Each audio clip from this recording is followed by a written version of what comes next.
Hi, and welcome to this week's From the Vault episode from the Magdalen House podcast. We are a 501c3 nonprofit organization based in Dallas, Texas, and known affectionately by many as Maggies.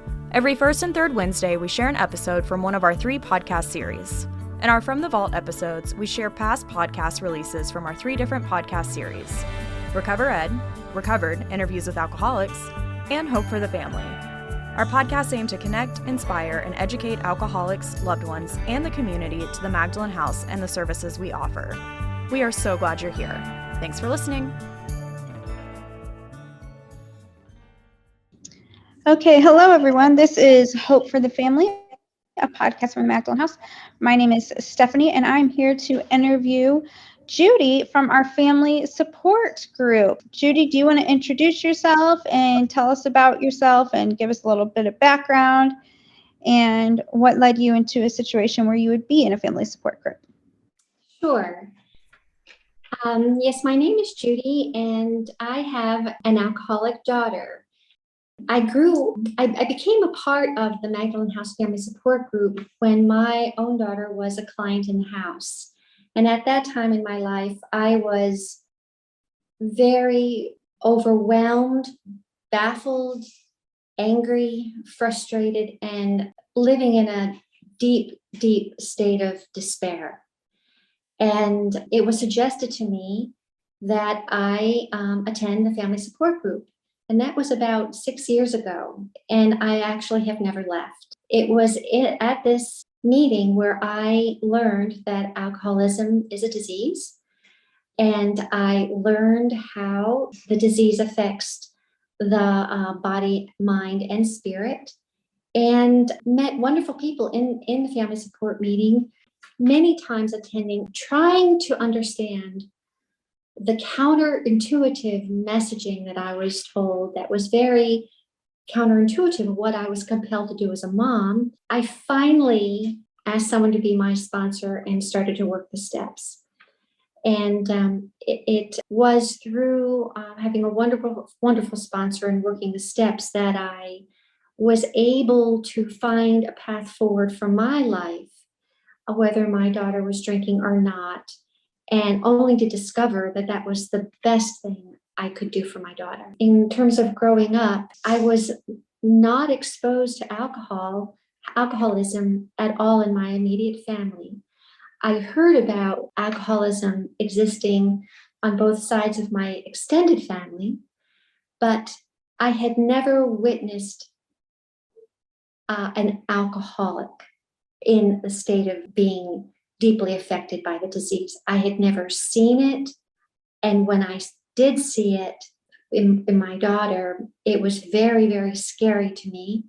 And I was horrified. And I perceived that as a reflection on me, as I had failed as a mom in some way that led to this, that I was either too strict or too permissive, or there was something that maybe I did that wasn't right.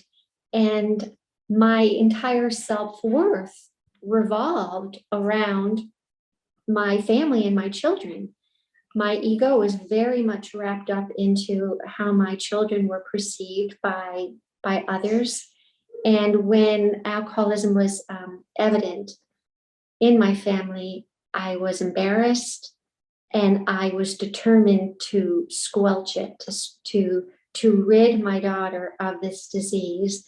And I set upon doing so with many attempts that were all my plan, not her plan, all about my wishes for her. She never asked for help.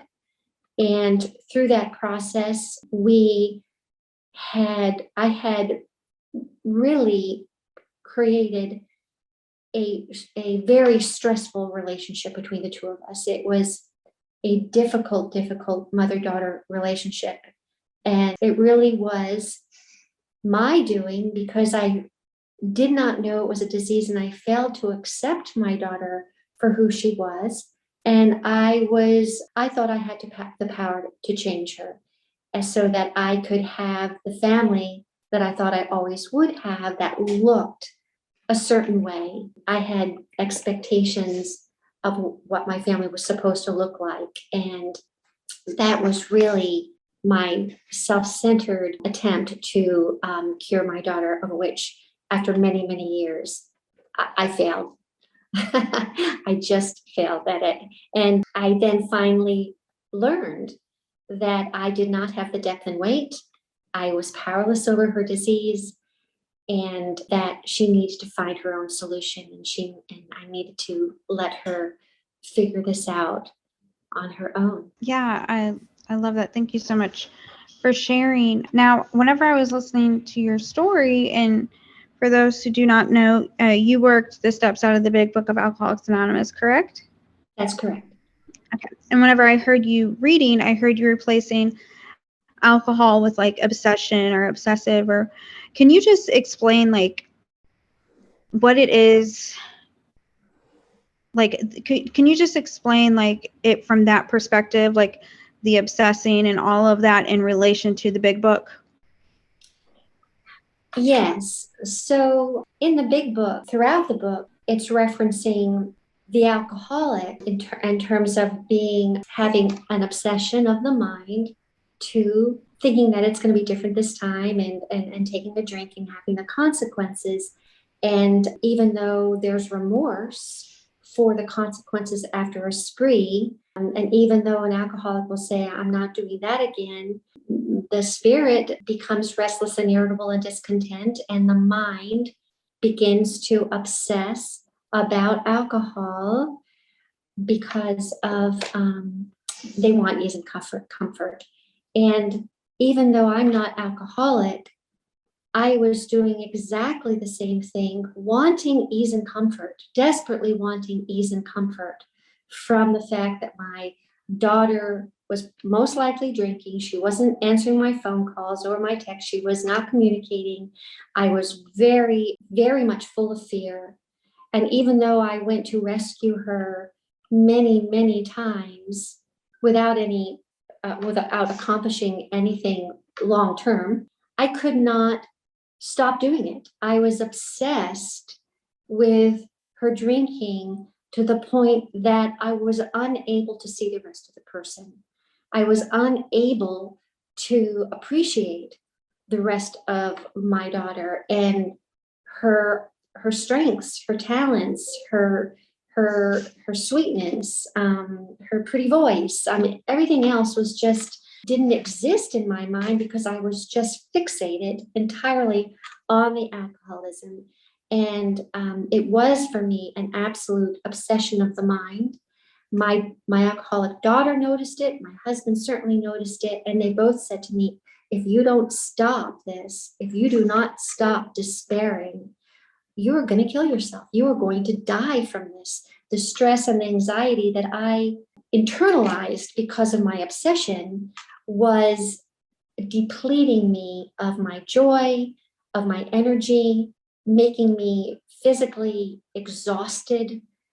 And so it truly was an obsession, just like an alcoholic would have an obsession of the mind with alcohol, which is why the solution for us is exactly the same as for the alcoholic. I love it. So you saw yourself in the Big Book, right? Absolutely. Yeah, that's so cool to me. I wanted to ask you too, you mentioned having 3 character traits from whenever you were little and how they manifested later in life. Can you talk to us about those? Sure. So the first one, and I think I talked about in my story, was being an excessive worrier. And that is absolutely true. I just worried about those that I loved from the time I was little. I worried if my parents went out and left me alone with a babysitter that something might happen to them. I worried when they would water ski and I would see them water ski and I think, oh my gosh, I was just unable to cope with that kind of activity. I worried when any family member was not in view that they might not be okay. And that I was nicknamed a worry wart. I just worried, and I don't know why. I just was sort of born with that character trait. And so when alcoholism became a part of my family, that fear-based behavior was just on overdrive. I just lived in a state of worry and fear for my daughter. And so, but that I think stemmed to the way I was, born characteristically. The other one is caretaking. I received a lot of accolades or positive reinforcement for being a caretaker. I took care of my little sister. I wasn't asked to do it, but I made her bed. I folded her clothes. I rubbed her back.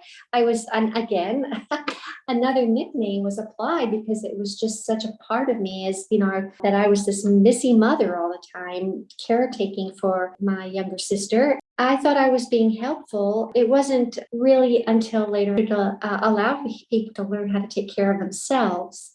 And I think that played out in my parenting as well.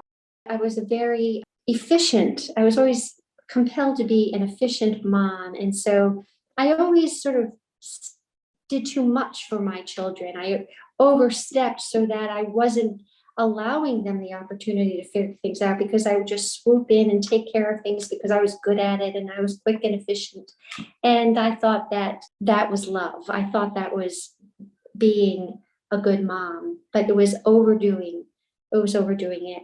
And then the third one was being a perfectionist. The perfectionist had a lot to do with my ego. I wanted to be perceived as somebody that could do it all, that I could keep a pretty home, I could garden, I could cook, I could make flower arrangements, I could make homemade pillows, I could do the draperies, I could sew my children clothes, all these things that I put upon myself to do and try to do well, and always have things appear in my home as though it was so perfect, was driven by my ego, was driven by how I would be perceived, because that is where I validated my self-worth.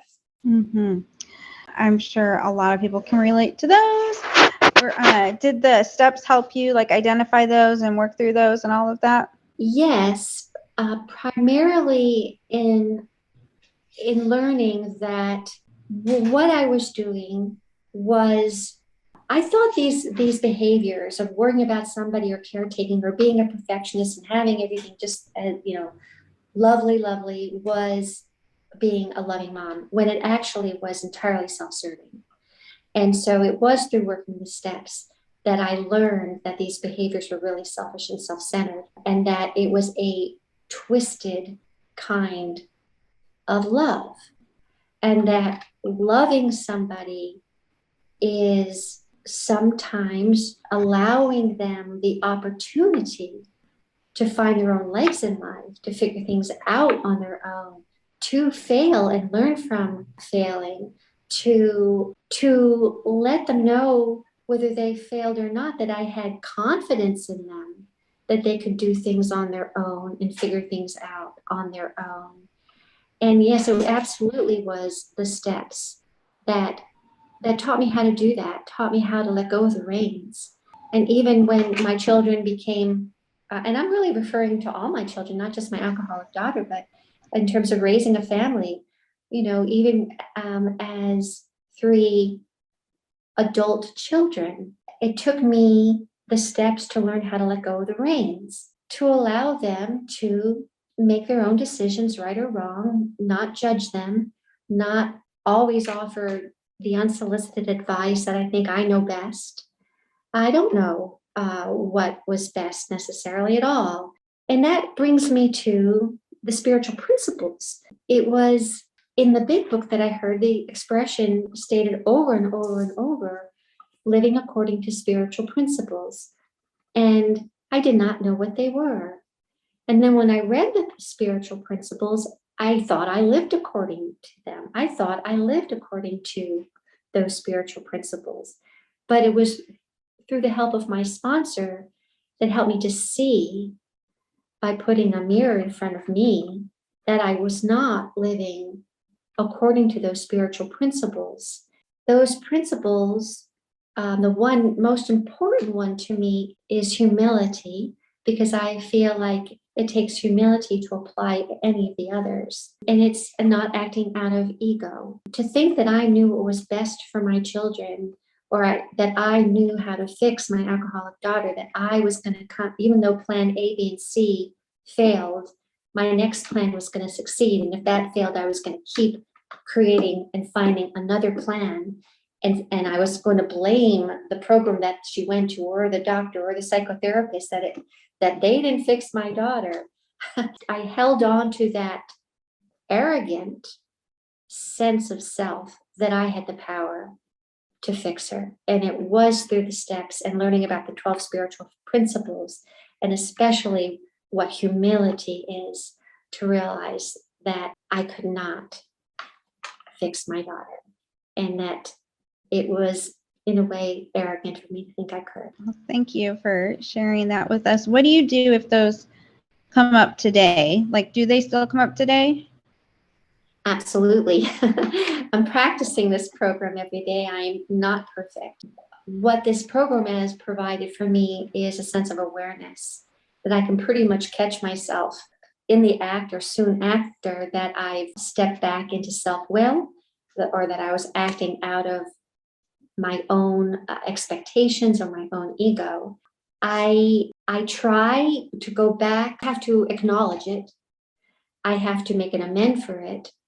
But I also know that I need to work harder at this program, that I really need a good review of the steps and the 12 spiritual principles, and how I'm supposed to walk this walk in life. And I do, obviously I do call my sponsor as well and talk to her. And I find that I mess up the most with the people that I love the most. It's always with my immediate family members that I fall short of meeting the living according to spiritual principles. Yeah, and it's sort of disappointing that our own family can be the biggest trigger of those types of behaviors. And maybe I'm not alone in that. It is true for me that that's where I fall short outside of my family. I'm better at living according to these principles. So I have to admit that. Yes, and I can definitely relate to that too. The ones that I love the most, unfortunately, don't always get the best of me. So thank you for being honest about that, for sure. First, I want to ask you, is there any step what step did you have the most significant experience with? So I'm going to say step 3 and step 5. And cool, because I was going to ask you about step 3 after this. So step 3 brought tremendous relief to me. It was in that step that I realized that what I thought was my job as a mom to fix my alcoholic daughter was not my job. And to have that responsibility lifted off of me was freedom, to have that trust and reliance on a power greater than myself, that if I allowed my daughter to access that power too and got out of the way, that she had the opportunity to recover, and that it wasn't my job. So I found a tremendous amount of relief in doing my step 3. Also step 5, because, well, I have to admit that at first in my step 5, I was very argumentative with my sponsor. I was still not understanding why, as a mom, where I thought I was doing the right thing for my daughter, why that was not loving my daughter, why that really was harmful to my daughter. And I couldn't let go. And I would say things like, but I did this and I did this, and after all, did that, and after all I've done for her, and then she did this to me. And, I was very still caught up in anger and frustration and resentment towards my daughter after all I've done. And I had a sponsor who was masterful at helping me to see the truth in that, to helping me really see that my motive behind trying to fix my daughter according to my plan and according to my timetable was extremely selfish and self-centered. But I did when I got through it and I finally saw it and I understood what she was trying to reveal to me, I was ashamed and remorseful and knew that I wasn't going to be that kind of mom anymore. Now, I could see how it would be really hard to see, like, how is that not loving my daughter, doing all these things, trying to get her sober, yada, yada, yada. And I'm sure if there's like some family members listening, they're probably like in the same boat. Like, how is that not helping? So can you just explain how all of that is selfish and self-centered and hurtful versus harmful? I mean, versus helpful? Yes. Okay. So, in our family support meeting, we try to explain this to the loved ones that are coming into our meetings and suffering, just like I did. And it's a process to shift one's perspective. It really isn't something that I or anyone else can embrace quickly. It sort of takes trying to do what we did before many, many times, just like an alcoholic goes out and drinks again and again and again, to finally realize it's just not working, that doing the same thing over and over again is insanity. And so how are those behaviors, how are those selfish and self-centered? How are they harmful instead of helpful? Yes. Okay. So it was absolutely it was belittling to my daughter. It was sending her a message over and over again that she was not capable of taking care of herself, that I needed to take care of her, that I needed to fix the problem, and that it was making her feel small and unintelligent, like she couldn't think for herself. And she's a bright girl that I knew could be very resourceful, but I never gave her that opportunity. I didn't even allow her to have a voice in what she wanted for herself in her life. Her life was going to look according to the way I wanted it to look. And I stomped on that voice. And I harmed her ability to also find her desperation. I cushioned the blow of the consequences. And, she came home and I thought that if I just rubbed her back and made her a cup of tea and cooked her healthy food and we just had a nice chat, well, I'm sorry that happened, but, and give her my ideas about how she should go about that was going to be, that she was going to listen. She was going to listen to me, the non-alcoholic. It wasn't until I learned about the disease and worked these steps that I understood that my helping was harmful in that it was robbing her of the opportunity to find her desperation and access her own higher power, to access a power outside of herself that could be her spiritual guide and lead her towards start a journey of recovery. And I say it's a journey of recovery for both of them. I thought it could be handled with one visit to rehab or just stop drinking.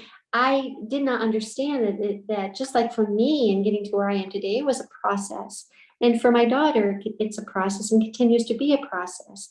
And just like my spiritual life continues to evolve and grow, I know that her spiritual life also continues to evolve and grow. To insert myself in that, like I did over and over, deprived her of even beginning that journey. When I finally got out of the way and finally just let her live her life, and I did have to set boundaries, but I let her live her life, make her own decisions. And I never discussed alcoholism with her until she came to me one day, made a really healthy decision for herself, and stepped back more into her life in healthy ways, healthy, helpful ways, not healthy, helping in harmful ways. Well, thank you for sharing that. Can you talk about boundaries? Because I know that's always like a big thing. Like how do you set boundaries? What boundaries are important, or what boundaries were important in your journey in recovery? Do you mind sharing about those? Sure. So there's, these boundaries are, there's no right or wrong. The boundaries that are established are, first of all, really a surrender to that power greater than myself, to God or my higher power, to intuitively help me to know what to do and what is a fair boundary, what and how to set a boundary lovingly. And so that's the first place to go, and also my sponsor and also my community. I knew that I needed to, now that my daughter was an adult, that I needed her to live independent of our home. And so I set a boundary and said that she couldn't live with us anymore. And it was incredibly difficult to do that. I had a sponsor and I had people to call that could move me out of fear into a place of faith, a spiritual principle that if I set that boundary and lived in fear, I was not going to hold to that boundary. I needed to set a boundary and move into a place of faith and optimism, and to not catastrophize, which was a pattern of mine too. And when I set that boundary, it was amazing to me that it was understood by my alcoholic daughter. There was no pushback. There was absolutely no pushback, because I think she recognized too that it was the end of the line, and that I could not allow her to live in our home anymore. And she was homeless for a period of time, and then for a certain length of time, a long time, she was living in a situation that was not a safe, healthy situation. But I was really encouraged to not interfere and to stay in faith and not fear. But I loved her through it. See, I was able to love her because I stopped judging her. I stopped placing any judgment on how she was living her life. I just loved her unconditionally. And in the story in the back of the big book, one of the stories which deals with acceptance, it says, one of the lines that I wrote down here in my big book, it says, not to judge others, but to accept them for who they are, not our vision of who we think they should be. That the boundary, I need to embrace acceptance with that and faith. And it really was the beginning of her recovery. It really, really was, when she started to figure things out on her own. It wasn't instant. It took many, many years, but it was the best thing I ever did. Yeah, I'm sure that was really hard, but also very, very loving and very brave. So thank you for that as well. You talked about getting counterintuitive direction. Can you talk about what was a counterintuitive direction? Well, one for sure was not letting her come back and live with us. I mean, yeah, I had, there was plenty of room for her to live here, and it seemed harsh, it seemed cruel, and I'm sure my daughter at the time perceived it like that as well. I do think my daughter was traumatized by that boundary, and I'm sure she has her own perspective on that. Even though she didn't push back, I'm sure she has her own story and perspective on that boundary. Other things that are counterintuitive is, for example, if she wasn't coming home by the time I told her to be home, this was high school, college, that I needed that as a mom, I should go looking for her, that I should go find her. I should get her and bring her home and bring her someplace safe, that was my job as a mom. And to be told, no, don't do that, that's not your job, was bizarre to me. I thought that if my if my daughter lost a job, that, as being a caretaker, a worrying that she wasn't going to have a job and it wasn't going to be something that was going to be on her resume to lead her towards the direction in life that I thought she needed to follow. All those behaviors of being a worrier and a perfectionist and a caretaker, I would involve myself in that. And it was very counterintuitive to me to not be involved. And sometimes, I still, as a parent, struggle with when I'm crossing that line, when I have adult children, when I offer my opinion about a decision they made or not. And I really have to go back to my program all the time, because sometimes there's a fine line between guiding your children and then telling your child what to do. Or it's parenting without judgment, or parenting, maybe you're offering a point of view, but not having an expectation attached to that point of view, I guess is what I'm trying to say. And so it takes practice to navigate that as a parent, where it's not overstepping, but still being available and still being a resource for them and still being a support for my children, but not overstepping their boundary of starting to insert myself in how they choose to live their life.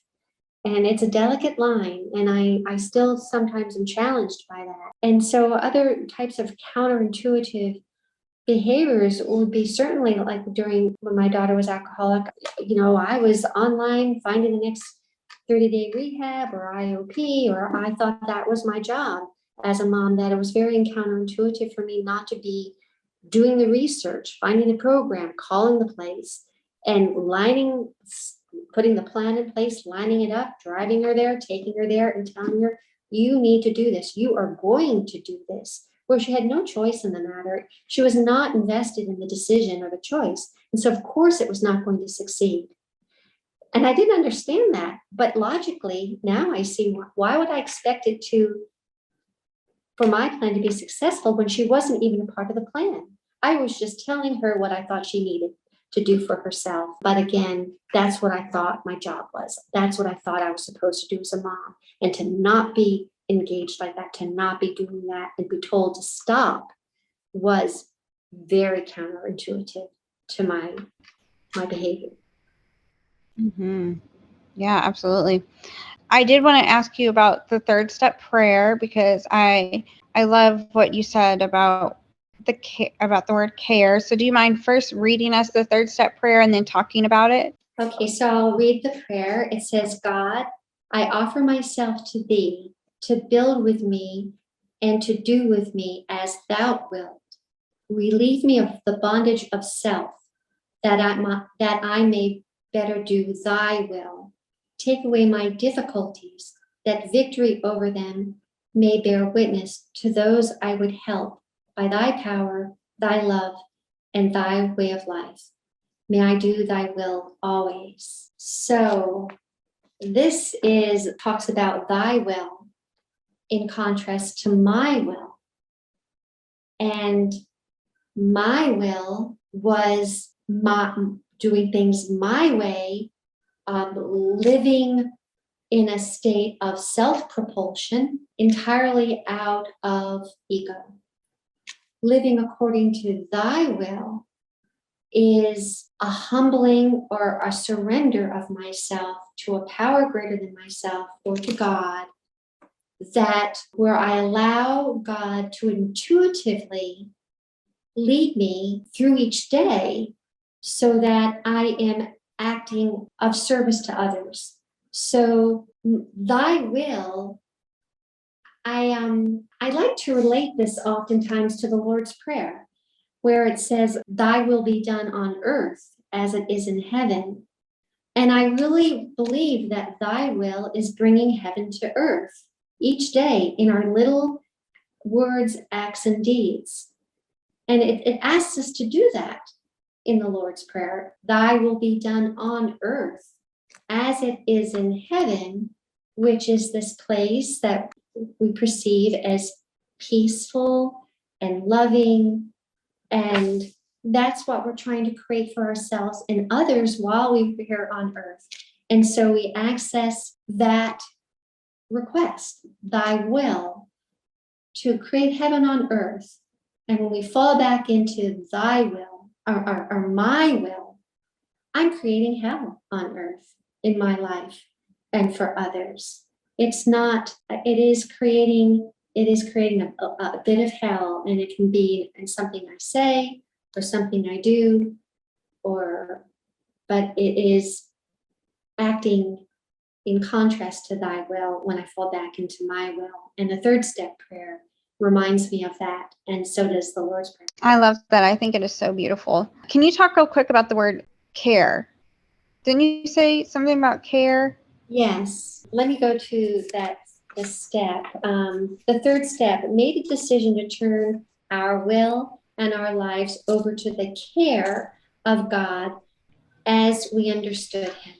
So that word care of God, told me that if I let go of this job description that I thought I had to fix my daughter from her disease of alcoholism, that I was going to be okay, that I was going to be cared for by God, and that my daughter was going to be cared for too, however that looked like. She was going to be cared for too. So it's making a decision to turn my will and my life over to his care, and no longer depending on my own self-will or my own living according life in my own, through my own self-propulsion, creating hell, hell on earth and hell in other people's lives. So that it's, it was a reminder to me that I was going to be okay. That once I made that decision, that I was going to be cared for, and that it wasn't scary to me to let go of those reins, that I was going to be cared for, and I was going to be guided at each moment of each day if I accessed that power, and I was going to be okay because I was going to be cared for. Yeah, I love that too. How is the relationship with your daughter today? How is she? My daughter, the relationship with my daughter is wonderful. She's doing well, very well. She lives in sober living, and she's been living in sober living for about 3 years. This is a lifestyle choice that she's made, that she feels right now that she needs that structure and accountability and community, and it's working very well for her. She is so proud of me for getting help for myself. It took a tremendous amount of responsibility off her shoulders when she saw my pain, which only served to make her feel worse than she already felt about this disease. And so when I was able to function as a happy, functioning, joyful person, she was really grateful for that. And it was one less thing she had to worry about, and she could just focus on her own journey towards sobriety. She has her program, I have mine, and the neat thing is that although our programs don't intersect at all, we do have conversations about the steps, about our higher power, about the design for living. And it's a wonderful way to connect with her. So we have a very healthy relationship now. She's entirely back in my life, but back in my life in terms of my wonderful daughter, and accepting her unconditionally. And she is a 31-year-old adult that is living in another state. She lives in Maine. I live in Texas. When she needs some support, whatever that might look like, I know how to address it. I know that it's not just an answer, it's just not a reaction, that there's a process that I can go through to come to a healthy decision about how we move forward. So yes, she's doing wonderfully. And I am really, really grateful to this program for restoring my relationship with my daughter. Whether she's drinking or not, I can have that relationship. Oh, that's so good. What is one of the biggest gifts recovery has given you? An entire perspective on how to live my life, and an entire, it has given me an outline or a program or a structure for how I am to engage with all people, not just my alcoholic daughter, but all people. It truly is a design for living. And it has opened my eyes to the world of addiction that prior to this I didn't understand and only judged. It has introduced me to the most wonderful, wonderful people, both the loved ones of alcoholics and alcoholics, who I have the deepest respect for, who embrace our recovery journey and work this program. I have a toolbox of where I can go when I find myself falling off the program, or where I find myself in trouble or falling back into a place of fear or despair. I have a toolbox of which I can go to help me be okay again. And I did not have any of that prior to reading the big book and working the 12 steps. So I really believe that the 12 steps is for everybody. It's just not for the loved ones of alcoholics. It's not just for alcoholics. The 12 steps is truly a design for living for everybody. And the 12 spiritual principles are principles for everybody. And if everybody could embrace this design for living and these principles, what a beautiful planet we would have. Yes, I totally agree. And I love your passion for the program and for the steps. It's so amazing.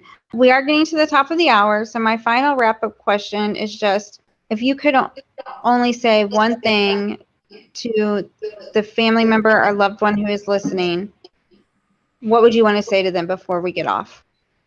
I would want to say to them that they're not alone, that there are people that understand exactly what you're going through and understand your fear and your despair and your confusion about the disease of alcoholism. And I just really encourage you to find support for yourself, and it's available through the Magdalen House Family Support Group, and through these for many resources on the website. I just want to give people hope for themselves and for their alcoholic, that there is hope. That as a loved one you can be okay, whether your alcoholic is drinking or not. It's just getting the help and learning how to love someone unconditionally and allow them to find their solution and to lovingly set those boundaries. And I just urge these family members to pick up the phone and call anybody at Family Support, because we're happy to talk to them at any time and give them some help. So you can find those phone numbers for Family Support on our website. They have their phone numbers up there, so they really do want you to call. Thank you so much, Judy. This has been so wonderful. For everyone listening, if you have enjoyed this podcast, please leave a review, like, share, subscribe, so we can help more alcoholics and their loved ones. And I will talk to you later. Bye. Thank you, Stephanie. Thank you. Bye-bye. Thank you. We hope you've enjoyed this From the Vault re-release of the Magdalen House podcast. Tune in every first and third Wednesday for a release from one of our 3 podcast series. To learn more about the Magdalen House and the services we offer, visit magdalenhouse.org or follow us on your favorite social media channels by searching for the Magdalen House.